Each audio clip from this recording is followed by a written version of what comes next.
जय राधा माधवा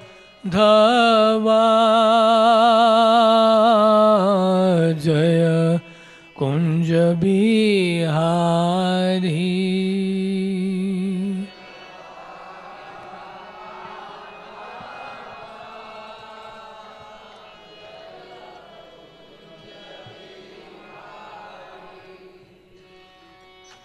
जय राधा माधवा जय कुंज बिहारी।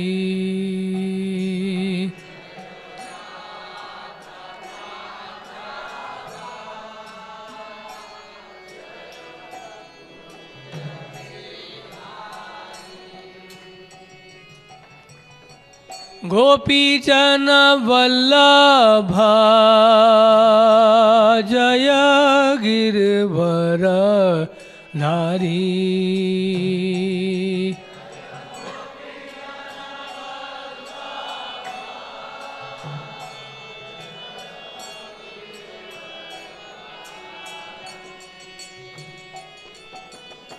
गोपीजन वल्लभ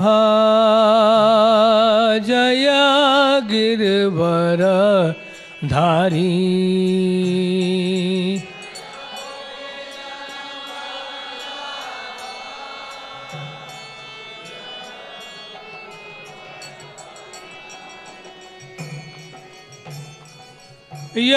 यशोदानंदन ब्रज जन रंजन।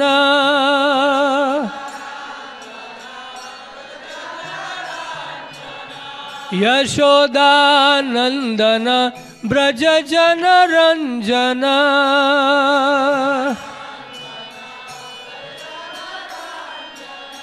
यमुना तीरा वनचारी।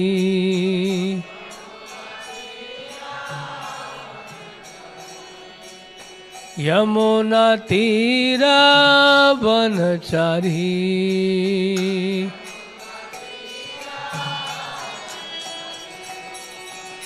जय राधा माधवा जय कुंज बिहारी।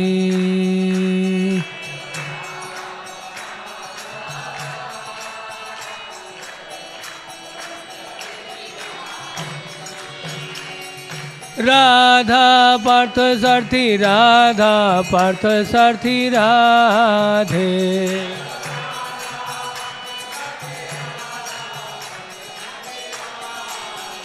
जय राधा पार्थ सारथी राधा पार्थ सारथी राधे।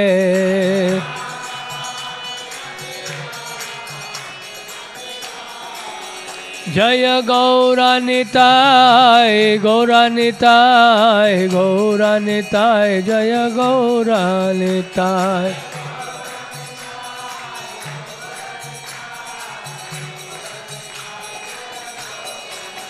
जय सीताराम लक्ष्मण हनुमान सीताराम लक्ष्मण हनुमान।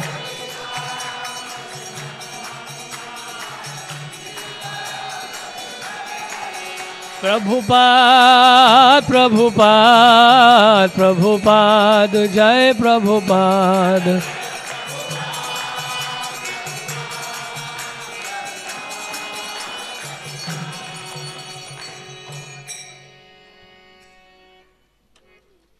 जय ओम विष्णुपाद परमहंस परिव्रजकाचार्य अष्टोत्तर श्री श्रीमद् डिवाइन ग्रेस अभय शरणारविंद भक्ति वेदांत स्वामी श्रील प्रभुपाद की जय। अनंत कोटि वैष्णव वृंद की जय। निताय गौर प्रेमानंद। All glories to the assembled devotees Hare Krishna. All glories to the assembled devotees Hare Krishna. All glories to Shri guru and Gauranga. ओम नमो भगवते वासुदेवाय।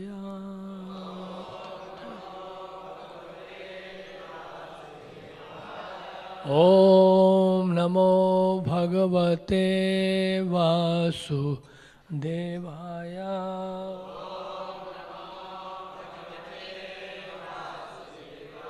ओम नमो भगवते वासुदेवाय।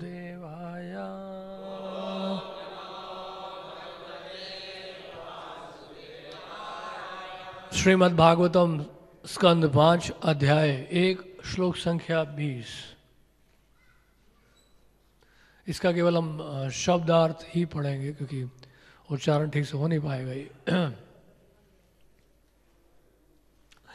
श्री शुक उवाच। श्री शुक उवाच। श्री सुखदेव गोस्वामी ने कहा, इति इस प्रकार संविहितः पूर्णतया उपदिष्ट महाभागवतः परम भक्त भगवतः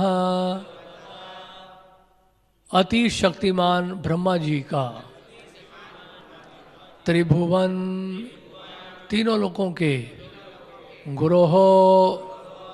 गुरु की अनुशासनम आज्ञा आदेश आत्मनः स्वयं का लघुता के कारण अवनत झुका हुआ शिरोधर उसका सिर बाढ़म जो आज्ञा इति इस प्रकार सबहुमानम अत्यंत आदर समेत उवाह पालन किया। अनुवाद और तात्पर्य श्रील प्रभुपाद के द्वारा। श्री सुखदेव गोस्वामी ने आगे कहा, दोहराइए कृपा करके। श्री सुखदेव गोस्वामी ने कहा, इस प्रकार तीनों लोकों के गुरु ब्रह्मा जी द्वारा भली भांति उपदेश दिए जाने पर अपना पद छोटा होने के कारण प्रियव्रत ने नमस्कार करते हुए उनका आदेश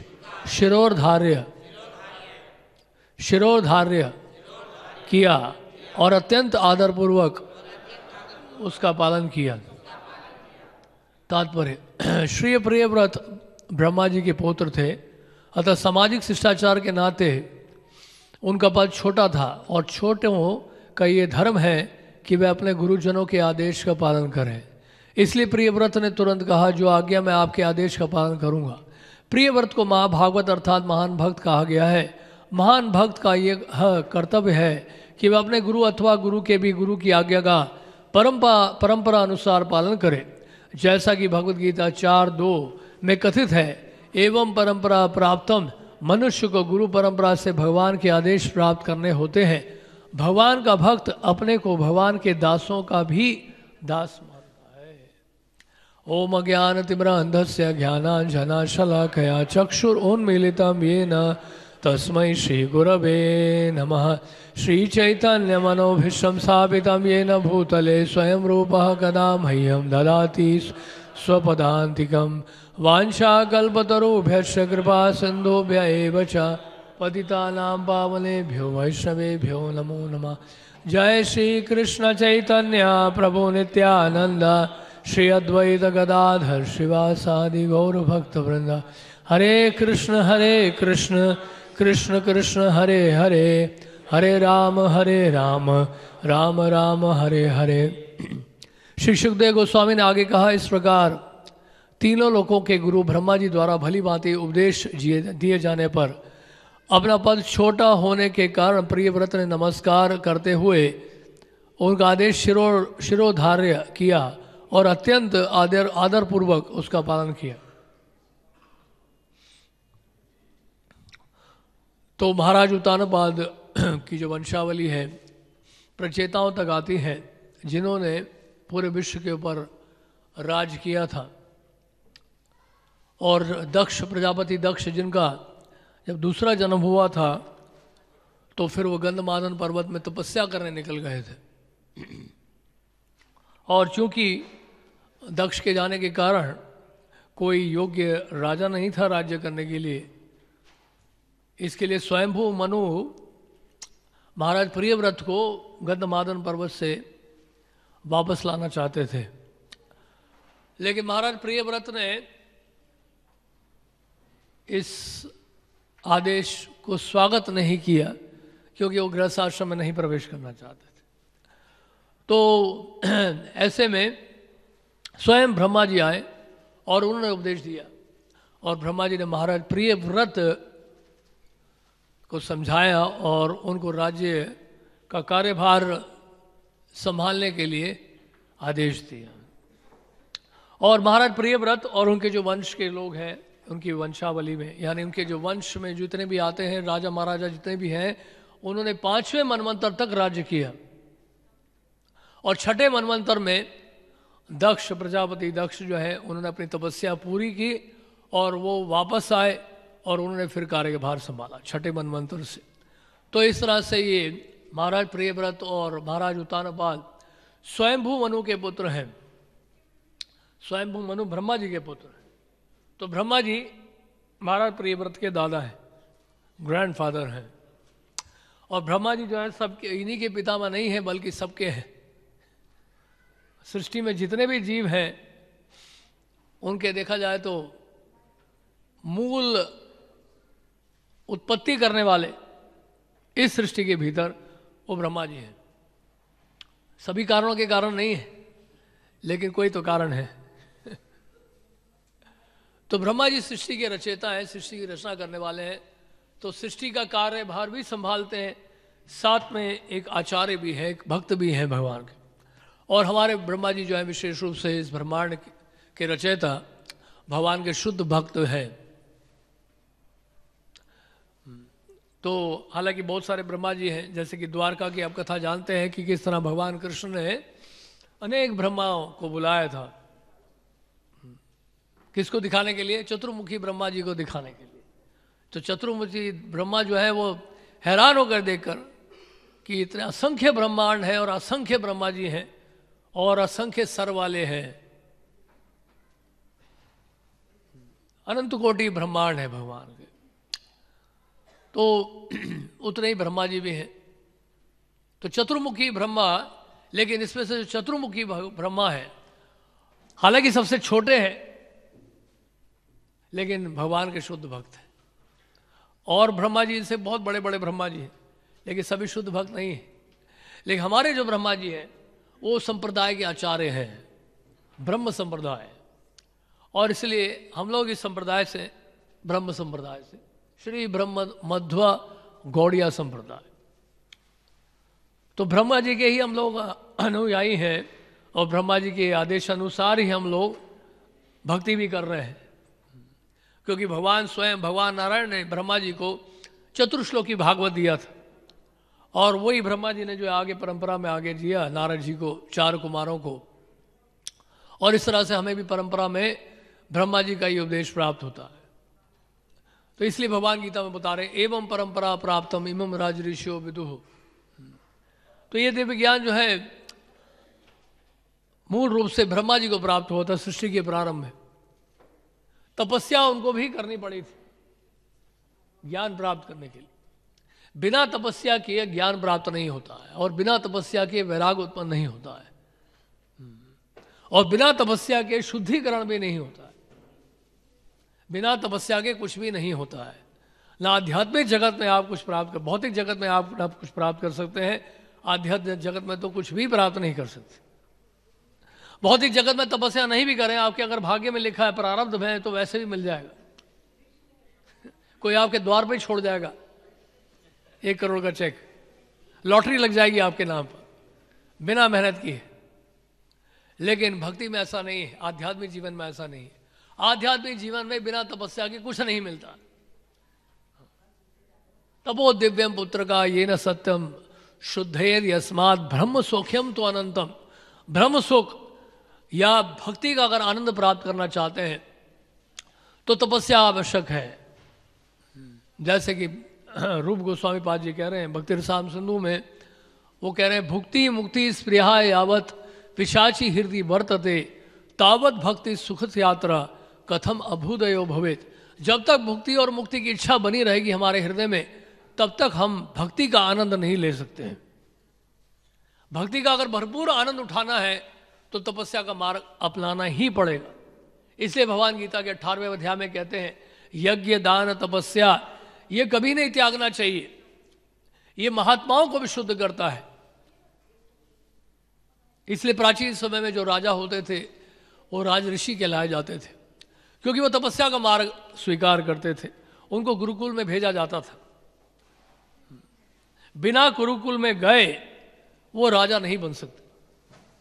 और गुरुकुल में जाने के बाद वह राजा का लड़का हो या किसी भिखारी का लड़का हो, दोनों को ही एक जैसा प्रशिक्षण प्राप्त होता था, यानी कि दोनों को ही तपस्या करनी होती थी। स्वयं कृष्ण बलराम भी जब शांति मुनि के आश्रम में गए तो उनको भी तपस्या करनी पड़ी, और फिर हमारे बारे में क्या कहा जाए। तो स्वयं भगवान कृष्ण भी जो है वो भी तपस्या का मार्ग अपना रहे हैं। तो इस प्रकार ये तपस्या का मार्ग है। और यहां पे लिखा है समभिहितः। ये श्लोक में शब्द जो है बड़े महत्वपूर्ण, इसलिए इन शब्दों में आप विशेष ध्यान देंगे। जो श्लोक में शब्दों का उपयोग किया गया है समभिहितः, यानी कि कंप्लीटली इंस्ट्रक्टेड, पूर्ण रूपेण सम्यक रूप से जो है आदेश मिला ब्रह्मा जी का महाराज प्रियव्रत को। तो महाराज प्रियव्रत को आदेश प्राप्त हुआ, ब्रह्मा जी से प्राप्त हुआ। ब्रह्मा जी को साक्षात हरि है। हम बोलेंगे ऐसे कैसे?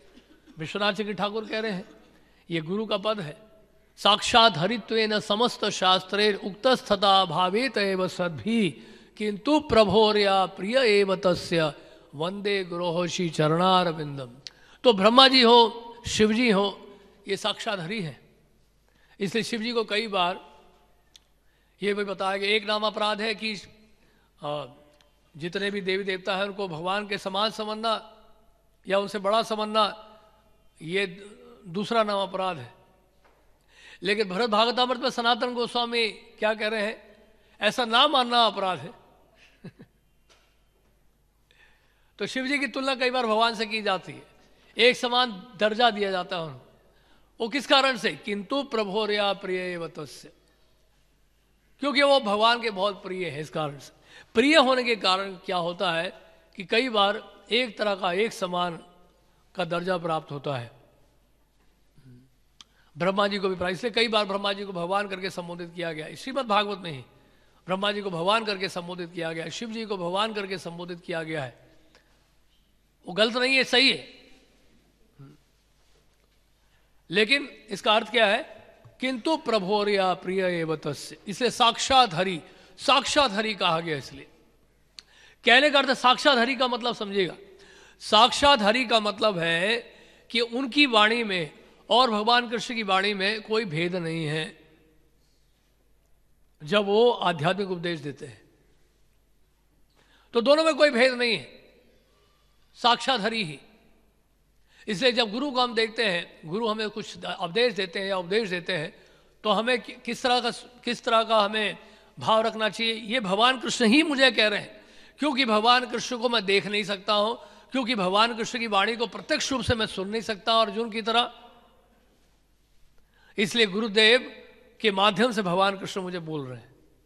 परमात्मा की बात मैं सुन नहीं सकता हूं, मेरा हृदय दूषित है, मन दूषित है, चेतना दूषित है, और इस कारण से मैं परमात्मा की वाणी को नहीं सुन पा रहा हूं। इसलिए गुरुदेव कृपा करके क्या करते हैं? भगवान कृष्ण की वाणी को, परमात्मा की वाणी को हमें सुनाते हैं, हमें बताते हैं कि ये है, ये भगवान कृष्ण आपसे चाहते हैं। और इस तरह से शिष्य जब उस गुरु की आज्ञा का पालन करता है तो फिर यह है एकत्व। एकत्व की प्राप्ति होना, इसका अर्थ यह है कि जो कृष्ण की इच्छा है वो मेरी इच्छा है, जो गुरु की इच्छा है वो मेरी इच्छा है, जो वैष्णव की इच्छा है वो मेरी इच्छा है, और कोई इच्छा नहीं। आरो न कोरिय मने आशा।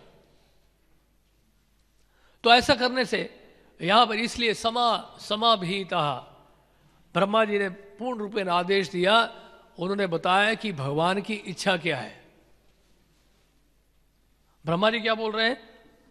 भगवान की इच्छा क्या है? मेरी इच्छा नहीं बोला ब्रह्मा जी ने, भगवान की इच्छा क्या? ये भगवान की आज्ञा का पालन होना चाहिए, उनकी अवज्ञा नहीं की जा सकती।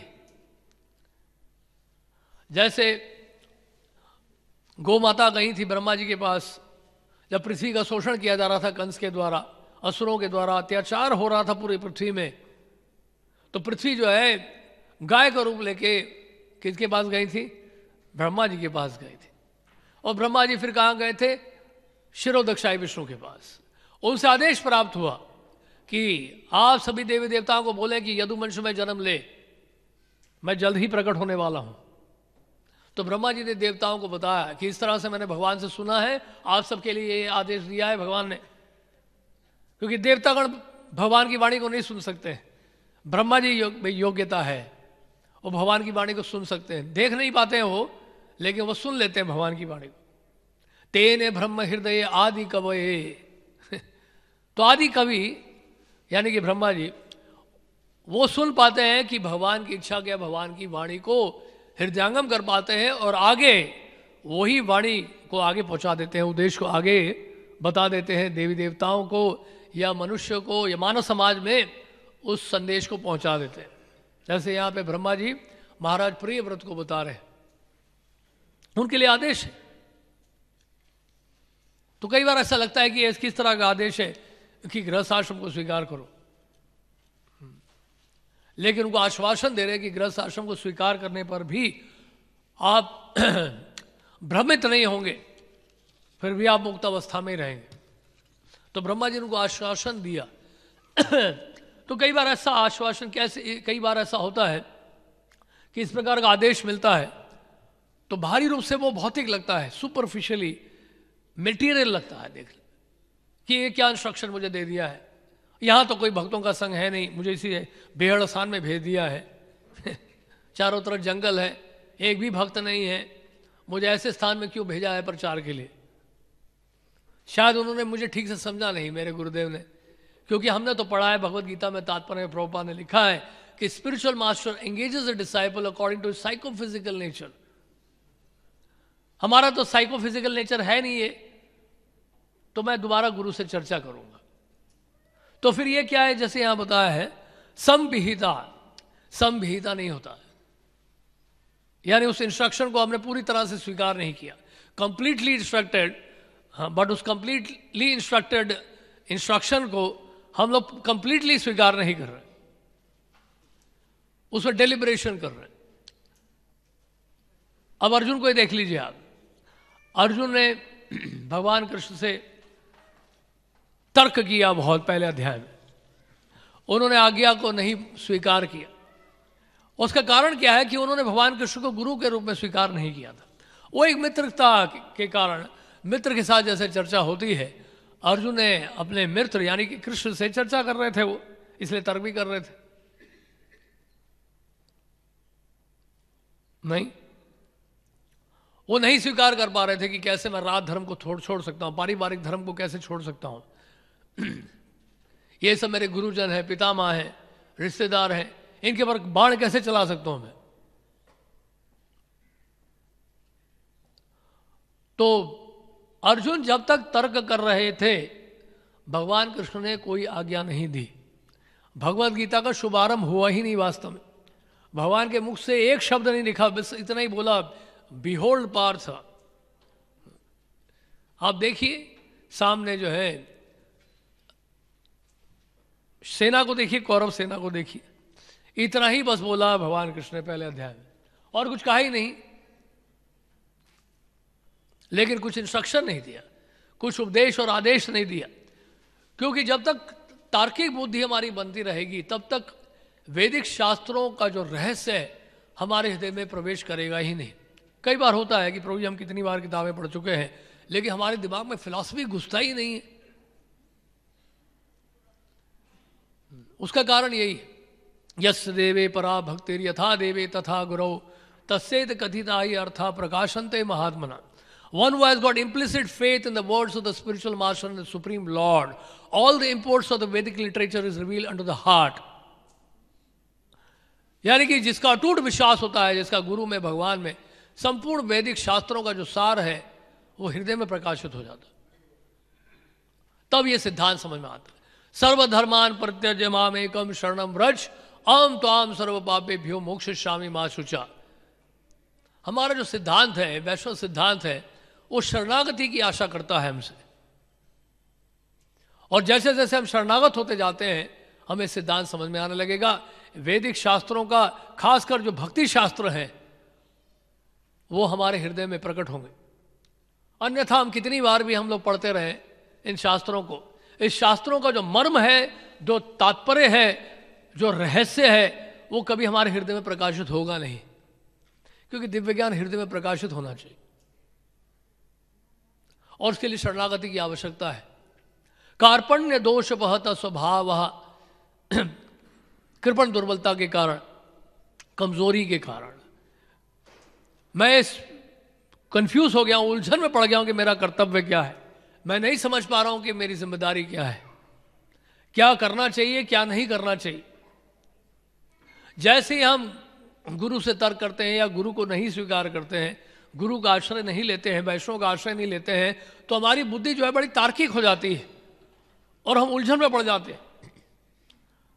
भौतिक जगत में बद्ध जीव जो है स्वतंत्र होना चाहता है।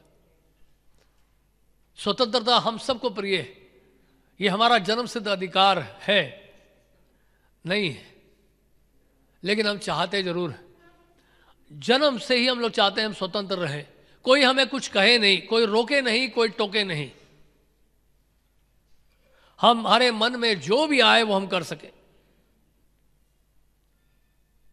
हो सकता है ध्यान योग थोड़ा बहुत कर सकें आप, ध्यान योग के लिए भी आपको उस तरह का गुरु चाहिए, उसमें भी स्वतंत्रता नहीं है देखा जाए तो। भक्ति में तो है ही नहीं। जो स्वतंत्रता की आशा कर रहे हैं भक्ति में रहते हुए या भक्तों के संग में रहते हुए, वो बहुत बड़े भ्रम में है। वो स्वतंत्रता उनको कहीं भी नहीं लेके जाए, क्योंकि भौतिक जगत में हम स्वतंत्रता चाहते थे और वहां से भागकर हम लोग यहां पर आए हैं और यहां भी हम स्वतंत्र होने चाहते हैं। हम नहीं चाहते कि हम किसी के आश्रय में रहें या किसी के ऊपर निर्भर रहें। और रूप गोस्वामी भक्ति का शुभारंभ तो इसी से कर रहे हैं, आदो गुरु पाद आश्रय। ये भक्ति की पहली सीढ़ी है, आदो गुरु पाद आश्रय, श्री कृष्ण दीक्षादि शिक्षणम, विश्रम बेन गुरु और सेवा, साधु मार्गानुगमनम, सद्धर्म परीक्षा। रूप गोस्वामी सिखा रही है सबसे 5 शक्तिशाली भक्ति के अंग है, most powerful, most potent items of devotion service. पहले 5 जो भक्ति के अंग है, आदो गुरु पाद आश्रय। तो आश्रय का मतलब ये है, शरणागति का मतलब ये है कि विश्रम बेन गुरु और सेवा, फेथ और कॉन्फिडेंस के साथ, श्रद्धा और विश्वास के साथ हम आज्ञा का पालन करने का प्रयास करें कम से कम। यहां सफलता की बात नहीं की जा रही कि कितने आप सेवा में सफलता प्राप्त करेंगे, सफलता की बात नहीं की जा रही। यहां पर चर्चा हो रही है प्रयास की। इसलिए प्रभुपाद ने कहा कि मेरे गुरुदेव ने मुझे आज्ञा दी 1982 में, 1922 में प्रभुपाद जी के गुरु महाराज ने आज्ञा दी थी पहली मुलाकात में, you are educated man, why don't you preach the message of lord Chaitanya all over the world. ये इंस्ट्रक्शन कब मिला था? 1922 में। और प्रभुपाद ने इंस्ट्रक्शन कब वो फॉलो करना शुरू किया? 1965 में। सुपरफिशियल लगता है कि प्रभुपाद ने क्या आज्ञा का पालन नहीं किया? नहीं, प्रभुपाद ने किया। 1922 से ही शुरू कर दिया, उस इंस्ट्रक्शन को फॉलो करने का प्रयास कर रहे थे। सफलता नहीं प्राप्त हुई क्योंकि कृष्ण की इच्छा नहीं थी उस समय। प्रयास करते जा रहे थे प्रभुपाद। प्रभुपाद कह रहे हैं कि मेरा इंटेंट हमेशा जो है यही था कि मैं कैसे इंस्ट्रक्शन को फॉलो करूं। सक्सेसफुल प्रभुपाद हुए 66 में। तो सफलता और असफलता मां फलेषु कदाचन, यानी कि फल के ऊपर कोई अधिकार नहीं है हमारा, वो फल देने वाले स्वयं कृष्ण है। कर्मण्येवाधिकार से केवल सेवा करने का हमारा अधिकार है, और सेवा करने के लिए हमें निर्भर रहना पड़ता है भक्तों के ऊपर। निर्भर रहने का मतलब यह है कि भक्तों के संग में रहकर, भक्तों से परामर्श करके, अपनी स्वतंत्रता को त्याग कर, उनका आश्रय लेकर, उनकी इच्छा के अनुसार सेवा करना। बहुत सरल परिभाषा है ये भक्ति की। अनुकूलेन कृष्णानुशीलनम भक्तिरुत्तमा, ये भागवत में आपको हर जगह मिलेगा। श्रीमद् भागवतम में आपको ये श्लोक हर जगह मिलेगा, हर जगह लागू कर सकते हैं आप। तो इसलिए यहाँ पर पृच्छामि त्वाम धर्म सम्मूढ़ चेता। तो क्या हुआ है कि मैं कंफ्यूज हो गया हूँ, बेविल्डर हो गया हूँ। अर्जुन कह रहे हैं पूरी तरह से मैं मोहित हो गया हूँ, अपने कर्तव्य को भूल चुका हूँ, नहीं समझ पा रहा हूँ कि मेरे लिए क्या अच्छा है। यश श्रेयस्यान निश्चितम ब्रूहि तन्मे, तो मेरे लिए क्या अच्छा है, मेरे लिए क्या श्रेयस्कर है, आप मुझे बताइए। शिष्यस्ते हम शादी माम त्वाम प्रपुन्नम, मैं आपका शिष्य हूं, आप मुझे उपदेश दीजिए। I am soul surrender unto you. Surrender का मतलब यहां पर फेथ, शरणागति का एक अर्थ है फेथ। भक्ति का शुभारंभ श्रद्धा से होता है और सिद्धि की अवस्था में भी श्रद्धा ही है, लेकिन बड़े ही कंडेंस फॉर्म है, जिसको कृष्ण प्रेम कहते हैं। तो श्रद्धा का ही कंडेंस फॉर्म है कृष्ण प्रेम। तो जो प्रोसेस है भक्ति का जो प्रोसेस है, उसका एक ही आशय है कि उद्देश्य है क्या, कि किस तरह अपनी श्रद्धा को हम लोग आगे बढ़ाएं। साधु संग में रहते हुए, श्रवण के द्वारा, कीर्तन के द्वारा, साधना के द्वारा, सेवा के द्वारा कैसे हम अपनी श्रद्धा को बढ़ाएं, ये मापदंड है भक्ति में हम आगे बढ़ रहे हैं कि नहीं। ये टेस्ट है कि दिन प्रतिदिन जैसे जैसे साल बीत रहे, जैसे जैसे महीने बीत रहे, क्या हमारी श्रद्धा गुरु में, साधु में, शास्त्र में बढ़ रही है या कम हो रही है। श्रद्धा जितनी बढ़ती जाएगी उतनी आपकी भक्ति बढ़ती जाएगी साइमल्टेनियसली, उसी समय, तत्काल। और श्रद्धा अगर कम हो रही है तो भक्ति भी कम हो रही है। और कुछ असेसमेंट के लिए और कोई तब प्रोसेस नहीं है, ये प्रोसेस। तो इस तरह से प्रयास हमें करना चाहिए इस प्रकार। तो यहां पर सावधान रहना चाहिए, इसलिए नाम अपराध में एक बड़ा ही भयानक नाम अपराध है गुरोर अवज्ञा। गुरु को साधारण व्यक्ति समझ, ये तो कहते रहते हैं, हमें तो वही करना है जो हमारे मन में आएगा। तो आज्ञा का पालन ना होने पर भी कई बार सफलता प्राप्त होती है। हो सकता है आपके प्रारब्ध में ही लिखा हो, आपके प्रारब्ध में लिखा है कि आप बहुत धनी व्यक्ति बनेंगे, तो अवज्ञा करने के बाद भी आप धनी व्यक्ति बन गए, क्योंकि आपके प्रारब्ध में लिखा है। भगवान किसी के साथ अन्याय नहीं करते हैं, जो आपके भाग्य में लिखा है वो आपको मिलेगा। तो भारी दृष्टिकोण से लगेगा ओ ये तो बड़े सफल है। आप तो कह रहे थे इन्होंने गुरु अवज्ञा की है, इन्होंने वैश्वापराध किया है, इनको इतनी सफलता कैसे मिल रही है। उनके भाग्य में लिखा है, उनके भाग्य में लिखा है करोड़पति बनना, उनके भाग्य में लिखा है धनी व्यक्ति बनना, वो उनको मिलेगा। लेकिन फिर क्या होगा, शिण्य पुण्य मृत्युलोकम विशंति। तो पुण्य क्षण जैसे जैसे होते जाएंगे, खतरा हमारे सामने नजर आने लगेगा। इसलिए बहुत सावधान रहना चाहिए। महाराज प्रिय व्रत को यहां पर ब्रह्मा जी कह रहे हैं कि आप गृहस्थ आश्रम में प्रवेश करिए। महाराज प्रिय व्रत सक्षम है, वो गृहस्थ आश्रम में रहे या ब्रह्मचारी आश्रम में रहे, क्योंकि वो महाभागवत हैं, उनके लिए कोई समस्या नहीं। वो गृहस्थ आश्रम में रहकर भी भक्ति कर सकते हैं। महाराज प्रिय व्रत की बात कर रहे हैं, क्योंकि यहां महाराज प्रिय व्रत को महाभागवत बताया गया है, शुद्ध भक्त बताया गया भगवान का। जैसे कि श्रील भक्तिविनोद ठाकुर ने चिट्ठी लिखी थी एक, और ये चिट्ठी उन्होंने लिखी थी भक्ति सिद्धांत सरस्वती ठाकुर को, और ये लास्ट लेटर है जो उन्होंने लिखा था।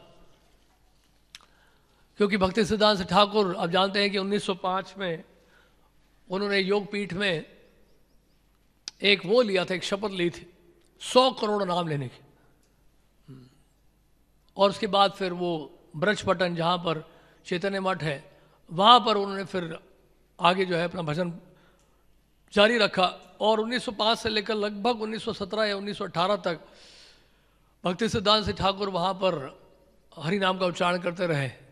लगभग 100 करोड़ नाम उन्होंने लिए थे। भक्तिविनोद ठाकुर देखिए क्या लिख रहे हैं, उनको चिट्ठी में क्या लिखा। People of this world were proud of their own aristocratic birth, attacked the pure Vaishnava. तो जो धनी व्यक्ति होते हैं, धनाढ़ व्यक्ति होते हैं, वो वैष्णव को नहीं पहचानते हैं, और वो क्या करते हैं, अनादर करते हैं, अपराध करते हैं, वो सम्मान नहीं देते हैं, और इस तरह से कई तरह के अपराध करते हैं। तो इसलिए इन सब समस्याओं का हल क्या है, भक्तिविनोद ठाकुर लिखते हैं कि हम दैवी वर्णाश्रम धर्म की स्थापना करें। कि उस समय जैसे कि सुना भी था अपने पीछे महाराज से कि उस समय गौड़िया वैष्णव संप्रदाय को एक सेक्स रिलीजन के रूप में जाना चाहता था। इसलिए भक्तिविनोद ठाकुर ने सोचा कि देवी वर्णाश्रम धर्म की जब स्थापना करेंगे तो पुनरुत्थान होगा इस संप्रदाय का। तो भक्तिविनोद ठाकुर लिख रहे हैं, because pure devotional service are not being preached, all kinds of superstitions and bad concepts are being called devotion by such pseudo sampradayas as Sahijya and Atiwadi।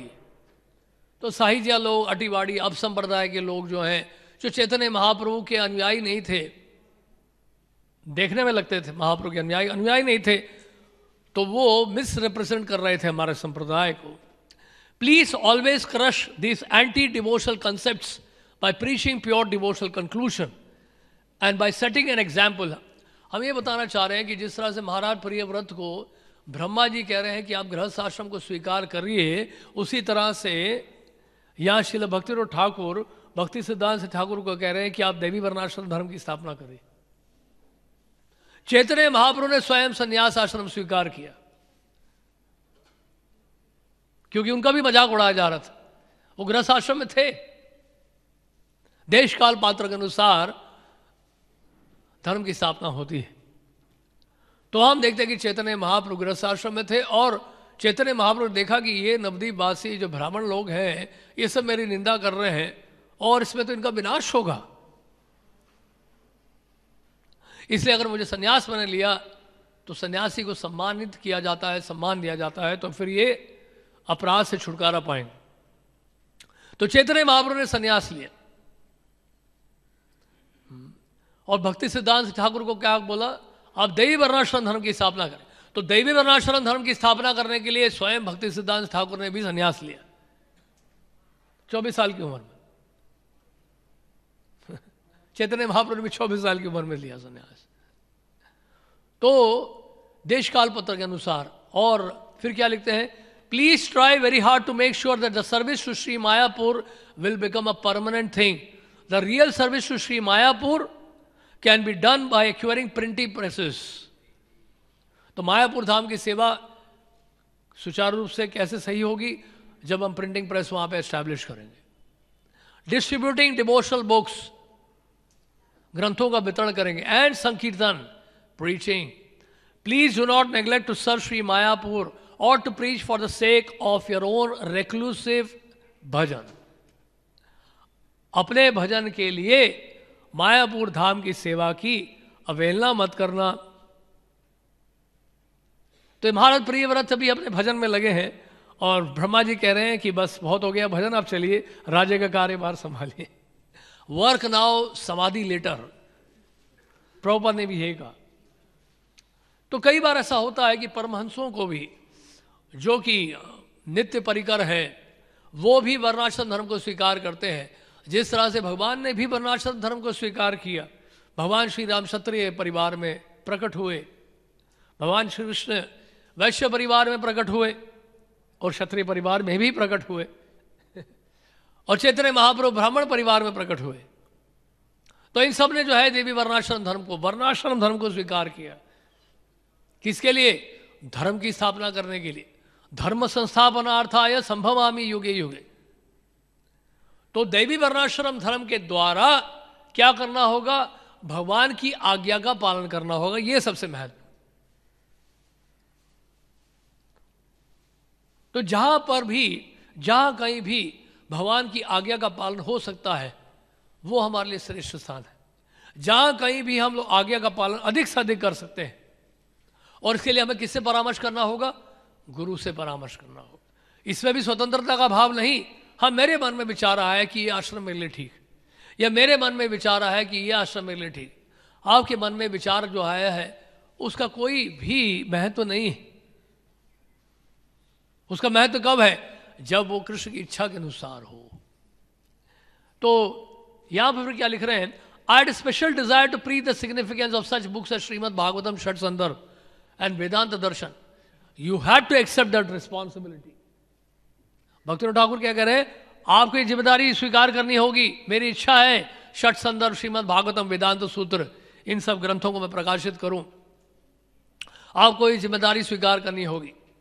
Mayapur will prosper if you will establish an educational institution there. Never make any effort to collect knowledge or money for your own enjoyment. कभी भी धन अर्जित मत करना, ज्ञान अर्जित मत करना अपने उपभोग के लिए, केवल गुरु की सेवा के लिए. शास्त्रों का ज्ञान, स्वाध्याय, ये किस लिए हम लोग करें? गुरु की प्रसन्नता के लिए, गुरु की सेवा के लिए, इंटेलेक्चुअल पावर बढ़ाने के लिए नहीं. तो इस तरह से यहां पे फिर क्या लिखते हैं? Only to serve the lord will you collect these things. तो आप धन अर्जित करिए, कोई दिक्कत नहीं है, ज्ञान अर्जित करिए, कोई दिक्कत नहीं है, लेकिन केवल कृष्ण की सेवा के लिए. तो इस प्रकार यहां पे, तो इसलिए बहुत सावधान रहना चाहिए भक्ति के मार्ग में कि किसी भी परिस्थिति में अवज्ञा ना हो. और ये कलयुग में हमारे लिए स्वाभाविक है अवज्ञा करना, क्योंकि हम अपने बुद्धि का उपयोग करते हैं. खासकर जो इंटेलिजेंट लोग हैं, मटेरियल इंटेलेक्चुअल हैं, उनके लिए बहुत बड़ी समस्या है, क्योंकि वो ट्रेंड है उस तरह से, रीजनिंग में, एनालिसिस में, लॉजिक्स में. हमारे जितने भी सब्जेक्ट्स हैं, मटेरियल नॉलेज है, इंजीनियरिंग में हो या और भी किसी क्षेत्र में हो, तो बेसिकली उसमें क्या है? यही सब सिखाया जाता है. एनालिसिस सिखाया जाता है, रीजनिंग सिखाया जाता है, और दिमाग आपका कैलकुलेटिव बना लिया जाता है. तो मेंटली, इंटेलेक्चुअली आपका इंटेलिजेंस इस तरह से ट्रेन हो जाता है कि आप कोई भी चर्चा होती है तो उसमें आप बेसिकली एनालिसिस करना शुरू कर देते हैं, डेलिब्रेट करना शुरू कर देते हैं, लॉजिक रीजनिंग देना शुरू कर देते हैं.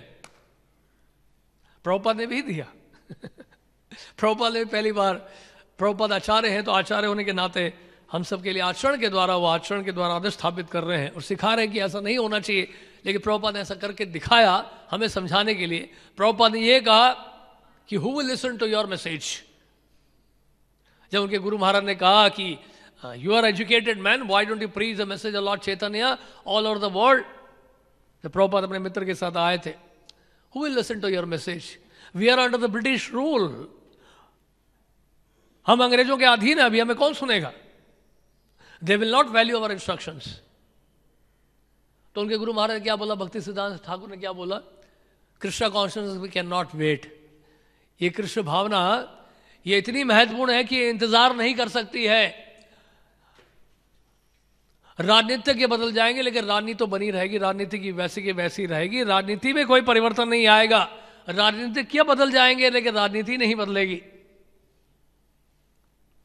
आज कोई और सरकार चला रहा, कोई और सरकार चलाएगा, लेकिन कृष्ण भावना जो है, इसकी आवश्यकता इतनी महत्वपूर्ण है, इतनी जरूरी है कि ये किसी भी परिस्थिति के लिए इंतजार नहीं कर सकती है.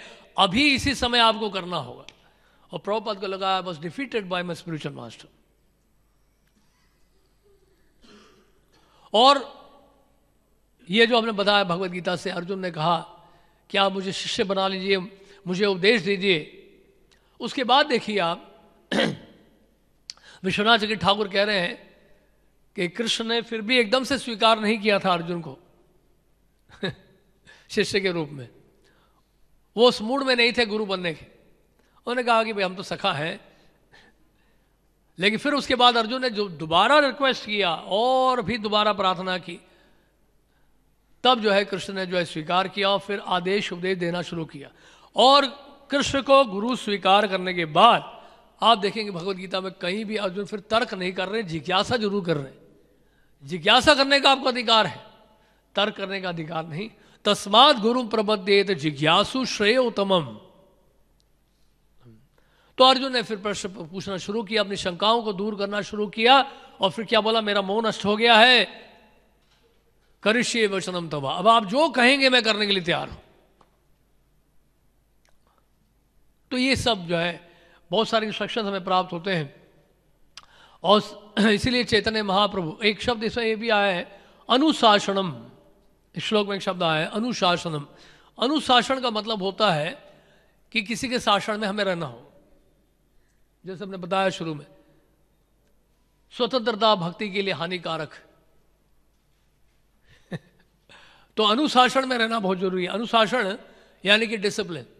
अनु का मतलब अनुगत्य होना. अनुकूलेन, अनुशीलनम, अनुगत, अनुसरण। अनु का मतलब क्या है? फॉलो करना। और यहां पे क्या मतलब है? अनुशासन का मतलब है कि गुरु के शासन में रहना। किसी के शासन में आपको रहना पड़ेगा। और ऐसा नहीं कि हमारे लिए भी ब्रह्मा जी आएंगे हैं। हमने जो है गोपी महाप्रभु की बात सुनी नहीं, इसलिए ब्रह्मा जी आके समझाएंगे जब हमें, तब हम समझेंगे। यह अनुशासन नहीं। महाराज प्रियव्रत तो भागवत, महाभागवत है, उनका उद्देश्य और कुछ था। उनकी इच्छाएं बहुत शुद्ध थी, लेकिन उससे भी एक ऊंचा उद्देश्य था जो ब्रह्मा जी बताने आए थे। लेकिन हमारी इच्छाएं भी शुद्ध नहीं। तो इसलिए हम ये नहीं कह सकते हैं कि हमने इनकी बात नहीं सुनी है, लेकिन जब स्वयं ब्रह्मा जी आएंगे या स्वयंभू मनु आएंगे तब हम सुनेंगे, या कोई उच्चतर अधिकारी आके हमें कहेगा तभी हम मानेंगे बात को।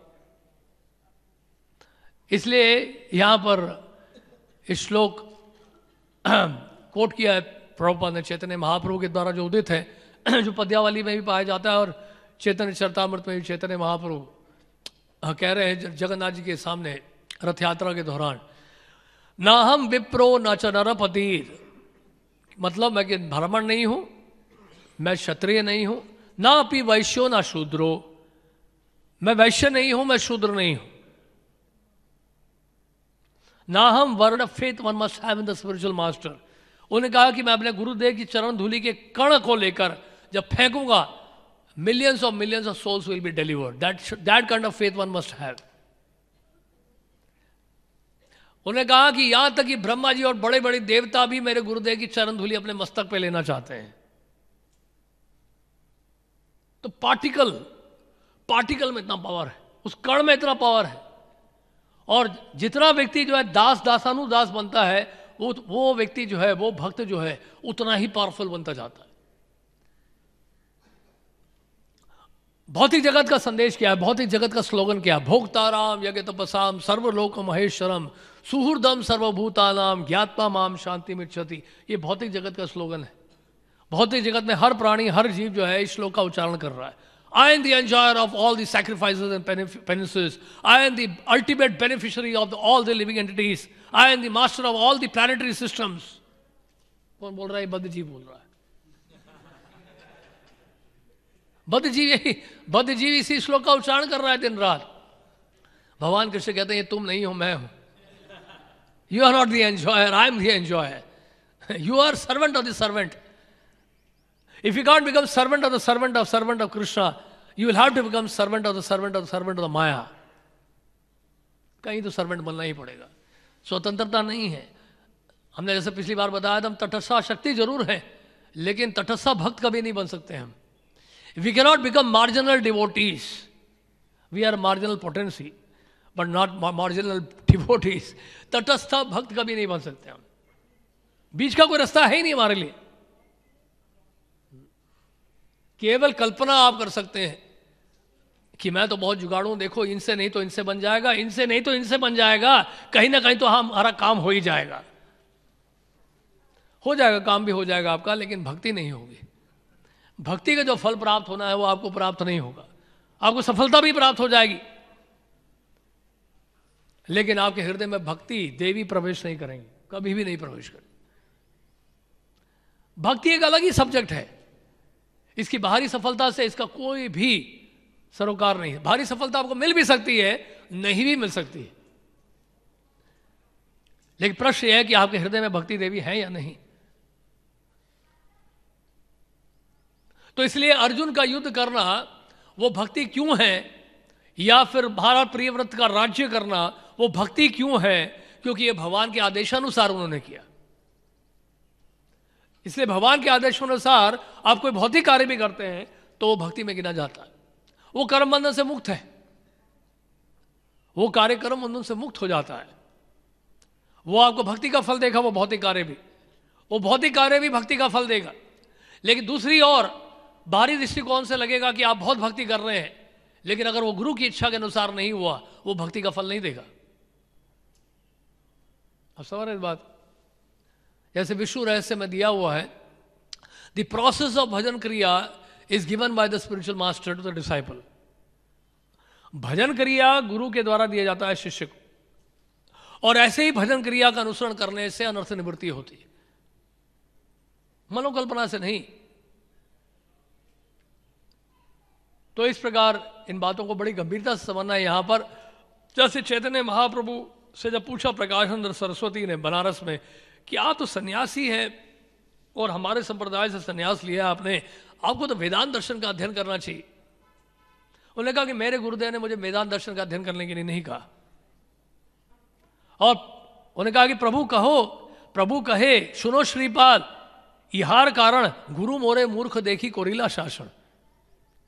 उनका श्रीपाद सुनिए, मेरे गुरुदेव ने मेरे पर शासन किया और शासन करके कहा कि तुम मूर्ख हो, एक नंबर के मूर्ख हो, तुम्हें कुछ नहीं आता है, तुम वेदांत दर्शन नहीं समझ पाओगे, मूर्ख तुम ही, तुम्हार नाही का वेदांत अधिकार, वेदांत के ऊपर तुम्हारा कोई अधिकार नहीं है। कृष्ण मंत्र जब सदा यही मंत्र सार, आप कृष्ण मंत्र का उच्चारण करो, यही सभी मंत्रों का सार है। आपका जो है वेदांत के ऊपर कोई अधिकार नहीं हो, क्योंकि आप एक दर्जे के मूर्ख हो। किसको बोला ये? चैतन्य महाप्रभु ने प्रकाशानंद सरस्वती को बोला कि आप एक नंबर के मूर्ख हो। अब वेदांत दर्शन कर रहे हो, लेकिन आप वेदांत दर्शन का मर्म नहीं समझते हो। इसलिए जो शास्त्र का रहस्य बिल्कुल नहीं समझ में आएगा जब तक हम लोग एक परंपरा, प्रमाणिक परंपरा के अनुगत्य होकर गुरु परंपरा का जब तक अनुसरण नहीं कर लेते सही मायने में, तब तक शास्त्र अपना रहस्य खोलेंगे नहीं। वेदांत दर्शन का अध्ययन करते रहो, व्याकरण पढ़ते रहो, संस्कृत पढ़ते रहो, वाक्पटुता में लोगों को परास्त करते रहो, शब्दों के जाल में लोगों को फंसाते रहो, तर्क वितर्क करते रहो, कुतर्की बने रहो, लेकिन हृदय में कभी भक्ति प्रवेश नहीं करे। तो इस प्रकार बहुत सारी बातें हैं समझने के लिए। इसमें कहने का मतलब यह है कि बहुत महत्वपूर्ण है यहाँ पे जो बात बताई गई है। जैसे यहाँ पे श्लोक में आया है, लघुतया शिरोधार अवनत शिरोधरा, सर अपना झुकाकर शिष्टाचार का पालन करते हुए, दंडवत करते हुए, जैसे उसे ऋषि कुमार प्रभु बता रहे थे। दंडवत का अर्थ क्या है? दंडवत का अर्थ तो यही है कि दंड की तरह गिर जाना, लेकिन वास्तव में दंडवत का अर्थ यह होता है कि मैं मन वाणी शरीर के द्वारा आपको प्रणाम कर रहा हूं। O lord please be pleased with me, मैं आपको समर्पित कर रहा हूं अपने आप, मन से, वाणी से, शरीर से। यानी दंडवत का मतलब यह है कि I am ready to follow your instructions. दंडवत का मतलब क्या है कि मैं आपके आगे का पालन करना चाहता हूं, कम से कम। कर सकता हूं नहीं कर सकता हूं अलग बात है, लेकिन मैं करना चाहता हूं। हो सकता है इस समय ना कर पाऊं, लेकिन मेरी इच्छा है आपके आगे का पालन करने की। ये भाव तो बना रहे कम से कम। इसलिए भक्ति में बहुत विनम्रता की आवश्यकता पड़ती है। इसलिए बताया गया है कि absence of humility is absence of भक्ति। विनम्रता का जब अभाव होता है, भक्ति देवी हमारे हृदय में प्रवेश करती नहीं है। इसलिए ये विनम्रता का भाव, इसकी परीक्षा कब होती है? जब इस प्रकार हम लोग आज्ञा का पालन करने का प्रयास करते हैं, वो भी अनुकूल भाव से, बोझ समझकर नहीं। तो इस तरह से महाराज प्रियव्रत को यहां पर समझाया ब्रह्मा जी ने, और महाराज प्रियव्रत ने उसको स्वीकार किया, और 5वें मनवंतर के अंत तक महाराज प्रियव्रत ने पूरे विश्व के ऊपर राज्य किया। और उसके बाद दक्ष, प्रजापति दक्ष 6ठे मनवंतर में आए और उन्होंने राज्य का कार्यभार संभाला। हरे कृष्ण। कोई प्रश्न है?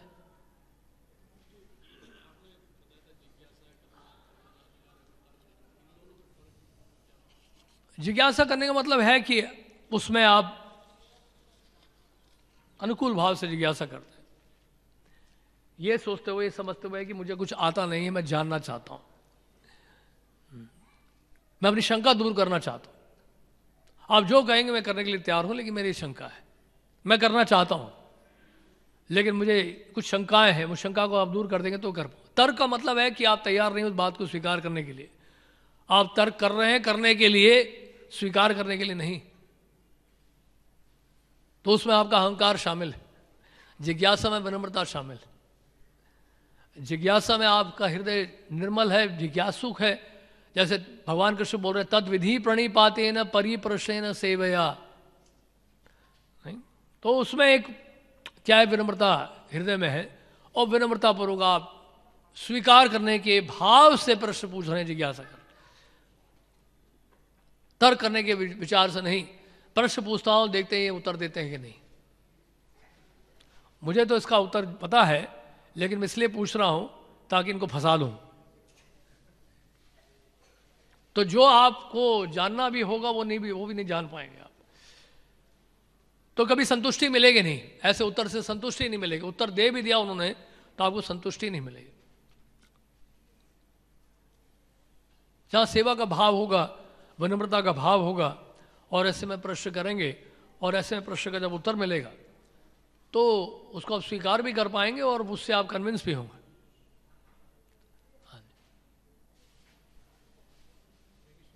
हरे कृष्ण।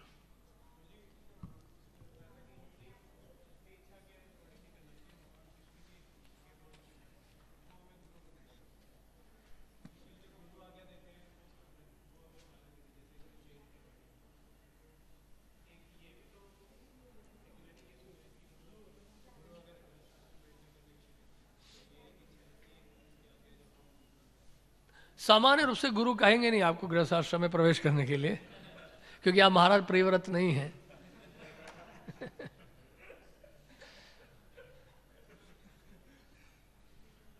ठीक है ना। हरे कृष्ण। Last question.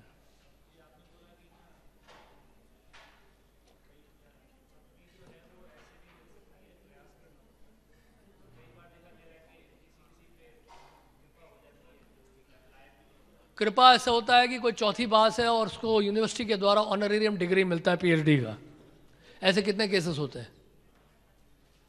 1% भी नहीं। तो कृपा सिद्धि इस तरह से। लेकिन सामान्य रूप से कृपा भी कब मिलती है? जब हम प्रयास करेंगे। बिना प्रयास के तो कुछ नहीं मिलेगा। आकाश से कृष्ण प्रेम नहीं टपकता। ये ओले नहीं है कि सर मंडाते ही ओले पड़े। हरे कृष्ण। ग्रंथराज श्रीमद् भागवतम की जय। श्रील प्रभुपाद की जय।